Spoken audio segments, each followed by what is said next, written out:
also some of my worst work. And that's probably not that surprising now that I think about it, because one of the lessons I've really learned over years of writing books is that there is only so much control that you and your writing skills will ever have over how much someone enjoys your work. You can study craft for years, and you should. You can have this amazing critique, and you should when you're ready, but you will reach a certain point where you know all of the rules pretty well. And it's past that point where you can't control anything anymore. It doesn't matter what advice you get or how many edits you do.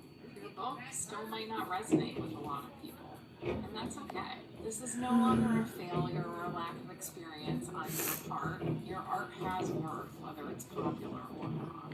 I have yet to write a book that really hits lots of people.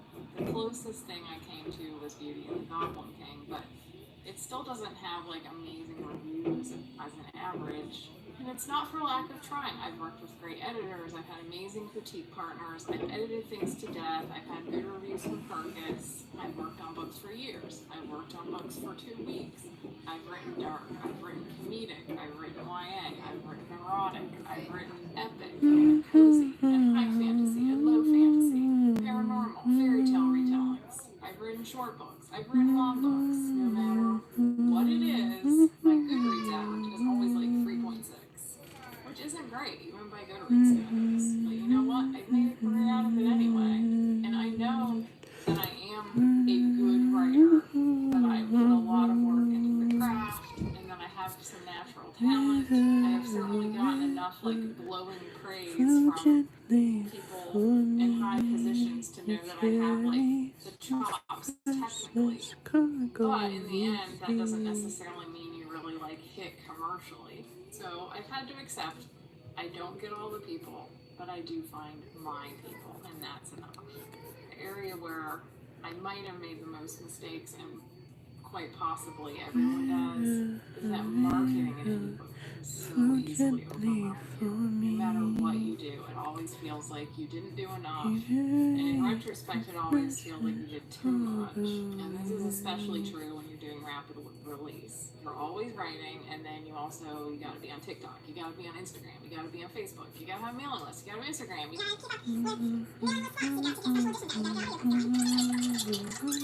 I want to write.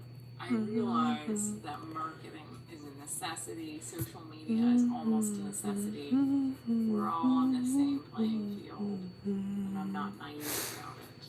But I don't want to run a huge business with assistants promoting my personal brand for books. Some people love that. A lot of writers hate it.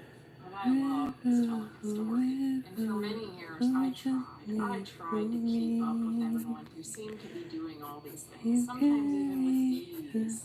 I didn't know where to put my attention. It seemed like it was getting pulled in 20 different places at once, so I was always dropping balls.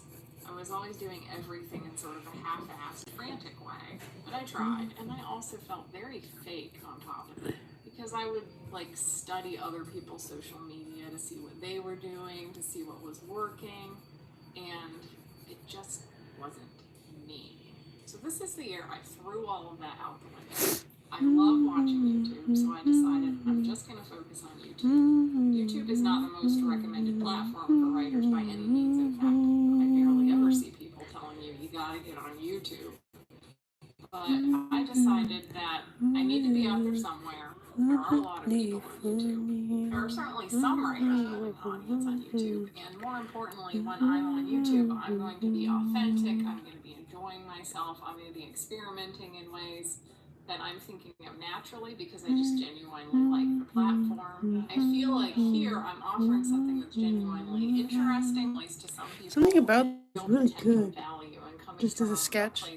That's true to myself. And if it's not the top platform for books, well, it's going to be my platform anyway. I can't be everywhere, and I don't need to be, especially when I feel like I'm not really bringing something to the table. I'm just kind of copy and pasting what everyone else does. And some people do manage to do it all. I'm sure you have a few people in your life that seem like they're juggling everything, but you can't always see the hidden cost. You don't know what ball they're dropping behind the scenes. Some of them might not be dropping any balls. Some of them might naturally only need 4 hours of sleep. But in most cases, we're making difficult choices about how to manage our time. For 4 years, while I was doing rapid release, I built up some really great skills that I'm going to carry with me in my career in the future. And I also kind of wrecked my health, caused myself a lot of stress, worried a lot about what people were thinking of these books, and sometimes felt competitive and sometimes felt really bad about myself. And there might be times in life where you really do need money and you just know this is what I have to do. I have to sacrifice some of my health and some of my well-being.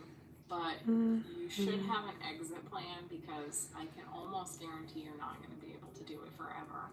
Burnout is real. Burnout is very normal. Burnout can happen to anyone at any time. You are not a failure if you get burned out and you need to scale back or take a break. But however you manage your creative time, I wish you all the success in the world. And if you've been through any periods in your creative life where you were just really pushing hard, I'd love to know what some of your strategies were for managing that, what you learned, and did you get burned out? How long were you able to keep that up? For me, 4 years. I hope this was helpful. If you enjoyed this video, please click on the like and subscribe buttons. I post every week or so. I talk about various writing, editing, publishing, books I love, and just kind of general creative lifestyle topics. Thank you so much for watching, and I'll see you next time. Bye. I gotta change the video. Oh shit.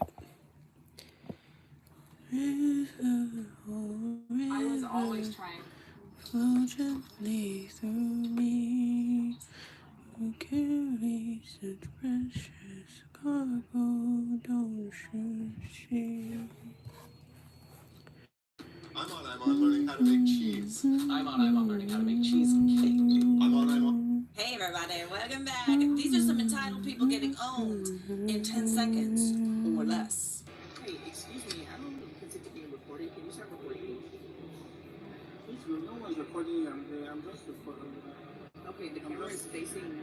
You've been recording me for quite a while now, so I don't No, consent to being no. recorded. It's just, the camera is clearly in front of me. No, it's facing me. I can see that the camera is facing me. Please stop recording me. Madam, see, Maybe the back I'm camera. explaining to you. I don't have to explain. It's the camera is facing. I'm living in the most corner of the corner. Sir, if you're gonna keep recording me, I'm gonna call the police. What police? Are you in charge of the police force? You think you can just go? I can't call the police. You want Sir, to I'm be? just You want telling to you, be? please stop recording me, please. You clearly want to be in front of. You want? Come and sit down here. No, so both of us. I'm not coming to sit down. You're being obnoxious. You're being rude. Please stop recording me. I don't consent to being recorded. How am I being obnoxious? You want to be in front of the camera, but there's nothing to record. You don't want to record. I was gonna say, she's all offended that he's recording her, but it's like, I'm sorry,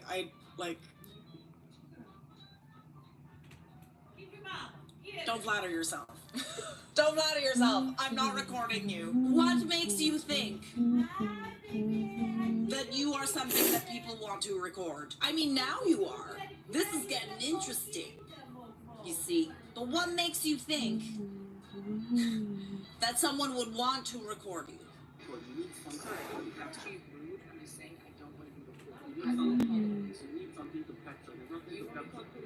You sound obnoxious. You look like someone's great grandmother, but clearly you want to be on the internet. Oh yeah, come and join me. You're silly internet. Madam, don't touch my Oh, okay. No touching of the private property. See, I'm busy because I'm sitting down. I look like. Okay, go down because because I'm sitting down, you look like I am 4 feet or something. I'm very tall. If I stand up like this, I'll check you up. Okay, that's where you fucked up, buddy. We don't want to be threatening anybody, okay? I understand that she's upsetting you. Fair enough. I also feel like that as well. Nice little kick in the caboose solve this problem. However, don't threaten anybody. Ever. If this happens to you, no threatening. I'm not liable for anything that happens if I get Sir, up. if I But see if I the get up, video that you posted of me on the internet, I swear I will take legal Madam, if I capture your face and put you on the internet, my phone, my app will crash. All my followers will follow me. So it's a very big risk. It's a long. Recording me for your followers. Nobody's recording. You can't even pay me to record you because, like I said, why would anybody take Godzilla and put on their this thing? Oh. Madam, don't touch my phone. I'm telling you now. Stop recording me. Please come and tell He's me. not recording you! Okay. Because I think you want trouble. Go and find. I don't know what class are you flying. Is it a basic economy? Because you're giving your go and take your first step. Oh, okay. She doesn't want to be recorded, but who's going to tell her that you're being recorded pretty much at all times by security cameras, CCTV, at all times, especially in an airport. You think you don't have a footprint? You do. You're always watching, Wazowski. When he called her Godzilla, I screamed. Okay, but to be fair, like, I feel like Godzilla would be a cool thing to capture on camera. I don't think that the case. Why doesn't she just walk away? And this is the irony. He wasn't recording her. But because she walked up to him, now she's on camera. Kind of. We can hear her voice. Come and sit. Let's record together. Let's film a vlog, bestie. Since you care so much about being on camera. Excuse me, I am a celebrity. You cannot record me without my consent or the consent of my manager. Man puts Karen in her place at McDonald's.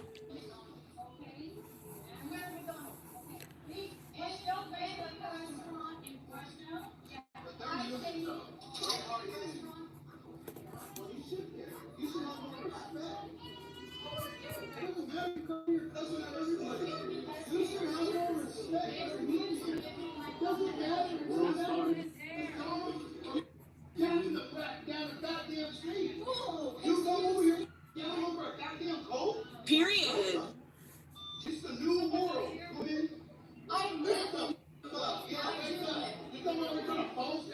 What kind of is that? What kind of is that? You don't fucking like it. Go around the people lady actually made it. Period. Cheese. Annoying. Come over here. Look at you. What are you wearing? What are you wearing? What are you wearing? How much does your outfit cost? So why are you making fun of that? Don't come here and try to degrade people. Okay, yeah, whatever. Oh, okay, you had racial slur. Just toss that in there. As if you weren't bad enough. I understand people that get, like, so upset over McDonald's. I love a cheeseburger, don't get me wrong. But I don't really think that it warrants this response. It wasn't even a cheeseburger she wanted. She was angry about her Coke. Honestly, though, good on you. Good on you for standing up to her. Because, like, not a lot of people that would step in when someone's being berated in public. Like, everybody kind of just, like, looks and doesn't want to get involved. But she's, like, quite irate. Like, she's, like, a little, you know, people are, like, afraid of getting involved. It's like, what would happen? She's obviously crazy. Obviously she's crazy. So you could be putting yourself in danger by inserting yourself in the middle of something like that. So it takes a special kind of person to stand up for somebody in public. The group, whoa, there at the end was golden. Everyone really did clap, though. Like, did everyone clap? They did. They actually, well, maybe they didn't clap, but it was, oh, gee. Damn right. Yeah, it's like, the thing is, it's like, you see a worker being berated in public, they can't exactly, like, stand up for themselves, right? Because they're at work. The customer is always right. I feel like that's why people get out of control when it comes to, like, talking to people in customer service and berating them. It's like, oh, well, you're picking on the person that can't say anything back without losing their job. When he came for her outfit, I was like, whoop. I wish I could judge her outfit from here, but I honestly can. I honestly can. You think you're fucking special going to McDonald's to order a Coke? Sweetheart, this ain't the Ritz, it's McDonald's. You're the same as everybody else. We're all gonna have booze in the shape of sand dunes after this. Alright? We are the same. Also, side note, have y'all ever noticed that, like, your McDonald's poos Sorry, is this too much? It might be. I am a little too much sometimes, but like, I've just... Mike and I have noticed that, like, after you eat McDonald's, your, like, poo is a very odd shape. It's like, it's not like a normal poo. It's like a sand dune poo shape, right? Okay, maybe just us. But, like, next time you have McDonald's, have a look-skis, all right? Take a little gander into the toilet and see if you can see the sand dune. Karen gets arrested because I wasn't being a good cashier. Interesting that she's the one that got arrested, but go on. The story's long, but I promise to write it. Bear with me, please. All the bears are with you. So I used to work as a cashier in a supermarket. This story took place on my 4th day of work there, and my 2nd day working at cash on my own without a supervisor sitting next to me, teaching me the ropes. Yes, I had 2 days of training. I'm sure most of you will figure out which country I live in from the following explanation. It will become relevant later. Supermarkets in my country are a zoo on a regular day. However, Thursdays and Fridays are absolute mayhem at the store and are a special kind of hell. Fridays, the store closes 2 hours before sundown, as do most stores in this country. Okay, so probably Europe. Because I know you ain't in America. They definitely don't do that here. I'm not in America, but like North America. During the winter, this means around 2 o'clock, and in the summer, closer to 4:30. People get crazy on Fridays, trying to get all their shopping done and get home in time to cook dinner. If you can avoid coming to the store on Friday, please do so at all costs. I always told people after this day, the reason Thursdays are hell is because we get all the customers who don't want to come on Friday. Now, this was early evening on a Thursday, at a time when the store is absolutely jam-packed. We had 10 checkout lines open, and every line had at least 6 to 7 people in line. Basically, if you're stuck with a slow cashier, there is nowhere else to go unless you have 10 items or less. Everything is going well until I get a customer with 2 shopping carts full of items. What are you doing? Shopping for the apocalypse? 2 shopping carts? Mostly non-perishable items. Okay, yes. Clearly, she believes that the second coming is here. She's going underground, guys. She's filling up her bunker. And these are the large carts you find around big stores in the US like Walmart. I found out later he buys for a community center in this neighborhood and he fills up their pantry twice a year. Nice guy. All right then. He greeted me very politely and said the most dreaded words I could have heard that night. This will be a delivery. What does that mean? Is that bad? Just a quick break from the story to explain why this is so dreaded, especially on a day like today. When we get a delivery, the cashier would call a helper from the store to help bag the groceries. Usually people do their own bagging. Oh, got it. The bags would then be placed in plastic containers, and containers would then be placed on top of each other and taken to the back fridge until delivery. A regular delivery is between 3 to 5 crates. Each crate has a number, which I then have to input all of them into the computer along with correct delivery address and phone number, and print out the receipt and place copies in the crates. Even for a small delivery, this always takes extra time. Back to the story. Got it. And on your, like, 3rd day, 4th day, yeah. Big job, big job. This guy has 2 full carts and wants a delivery. I say, sure, no problem. Then I turn to everyone else in line and I'll let them know that this is a delivery and it will take just a bit longer than usual, and apologize for any delay this may cause. We always do this so customers will be aware of the delay and can move to another cash if they're in a hurry. This is when the line groans simultaneously. I don't blame them. I could see every one of them craning their necks to check out other lines, and they all decided to stay. Let me guess, someone in line got annoyed about the wait. So I start scanning as fast as I can. I'm pretty good with numbers, so even though it's my 4th day, I remember many of the codes and things are moving rather quickly. I get to a point where the bagger can't keep up with all the items and the area to the left of me, where I place all the scanned items. That area is just a mountain of cans and bags and chips and whatnot. I can't even scan another item because they're falling back onto my scale. At this point I stop and I ask if he wants help bagging. The customer and the bagger are both appreciative. Ooh, sorry, I kicked you. I didn't mean to, I swear. I just got long legs. And one of your legs is under my desk. Get it out of there! Wait, try to play footsie with me? I'm taken, okay? Stop. Stop! Stop! The customer and the bagger are both appreciative, and I help bag groceries for a few minutes, just enough to clear some space so I can continue scanning items. This happens every few minutes. It gets full, I stop to help, I clear some space, and keep going. Sounds like a pretty decent system if you ask me. This is where the Karen comes into play. She's maybe early 40s, long brown hair, and looks nothing like a Karen, except for the way she was standing, with one hand on a hip. The Karen stance, are you ready?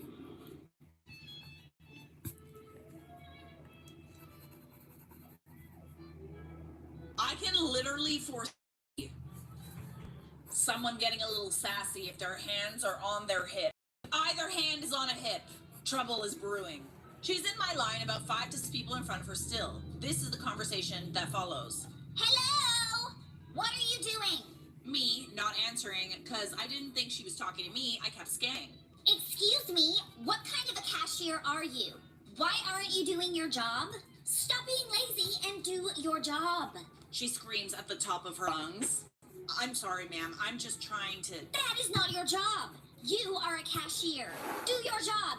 Do your job. I realize now, after reading so many Reddit stories, that this would have been a perfect chance for some malicious compliance. I'm sure some of you hope that I did just what Karen wanted. Too bad I didn't know about it then. Or that it was my 4th day on the job. That's not what happened. Although I dream sometimes that I did just that. Sit back and sip my coffee until the space cleared for some more scanned items. You know, be a cashier next time. Like you were literally doing something to help move it along quicker. Me. I'm just helping to move things along faster. If this is a problem or you're in a hurry, feel free to move to another line. I'm sure another cashier will be more than happy to serve you. I may sound like I'm the a-hole with this line, but I said it really, really nicely. Not obviously, that didn't help. Karen, not listening anyway and having none of it. Just do your damn job. You are a cashier. What is wrong with you? Be fired. Again, literally, it's not that serious. Like, you're waiting, like, listen, nobody likes waiting lines, okay? Waiting in lines is fucking terrible. But, like, what is he supposed to do? And again, it's not that serious. You're waiting in line at a grocery store to check out your groceries. Just leave then. Just leave. Let her talk to a manager. I stop listening at this point and I don't answer as I'm still helping to bag and scan as fast as possible, knowing it's not going to help anyway. However, I see one of my managers, let's call him Joe, walk up to Karen. Joe's great, by the way, always helping the workers. What seems to be the problem here? Your cashier is awful. She is lazy and not doing her job. You should fire her. Tell her to do her job. She's not doing her job. She repeated that a few times like a broken record. Joe looks over at me for a second, understands exactly what is happening, turns to Karen and says, Can't you see she's trying to help? She's trying to make this go much faster. Now Karen starts screaming words, I'm assuming, but I couldn't really make them out. She's practically foaming at the mouth. Whoa, whoa, whoa, whoa, whoa, whoa. What is the big goddamn deal? You're embarrassing yourself, Karen. This is embarrassing. Joe tries to calm her down by explaining or trying. Spit flying from her mouth, arms flailing, screaming like a banshee. Suddenly, I notice an older woman, nice old lady, must have been around 80 years old, trying to get Karen's attention by tapping on her shoulder. It takes a few tries, but she finally gets attention and spins her around by her shoulder. Nice old lady. Hey, Karen. Excuse me. Karen! What? Your daughter is crying. This is when the entire store seems to have stopped talking all at once. Like someone pressed mute and turned off the volume. The sea of people in front of me parts a bit. We all looked down to see a little girl who couldn't have been older than 4, clutching her mother's thigh, bawling her eyes out, snot coming out of everywhere, hyperventilating. This girl was terrified, and I can't blame her. Seeing her mother go off like that must have been terrifying, and she has no idea what's happening. She's in a huge store where she knows no one, and she's practically invisible. The silence lasted an entire 2 seconds because that's when Karen started yelling at Joe. Look what you did! You and your stupid, lazy cashier made my daughter cry. No, bestie, I'm pretty sure you did that. Whoa, whoa, whoa, whoa.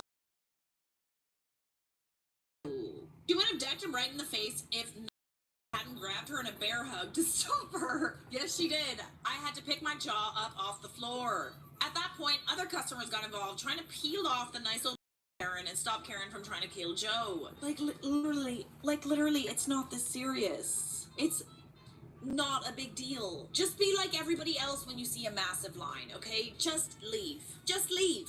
If you don't want to wait in that line, leave. The funny thing is, like, if you just kind of keep your head down and you let things move along, the workers would probably go a lot faster. But I've noticed that if I have someone breathing down my neck, the chances of me screwing up are probably a lot higher because I'm not focusing on my job. I'm focusing on getting yelled at. And not only that, it's just like it's hard to pay attention to what you're doing. So the best thing to do in that scenario is just keep your head low and things will move along. The worst thing that you can possibly do in that scenario is to yell at somebody. It's not going to make it go any faster. At this point, I saw mall security storm the castle. Our store was inside a mall, and the sea of people just surrounded Karen, and I couldn't see much of anything anymore. Kind of like football players, where there's a fumble and they all jump on the ball. By the sound of yelling getting farther and farther away, I figured Karen was being led either to a back office or the mall security office. Mall jail, oh man. Not only are you not getting your groceries, but you also are going to be in mall jail, Karen. How are you not embarrassed? This entire time this is happening, I'm still bagging and scanning items. And I'm about halfway through this customer's purchase. Wow, all of that and you're still only halfway through. I finish up with him with no more problems. He was very nice and thanked me profusely for helping with the bags, even though it technically wasn't part of my job. He said I was the fastest and nicest cashier he ever had the pleasure of meeting. Oh, that's nice.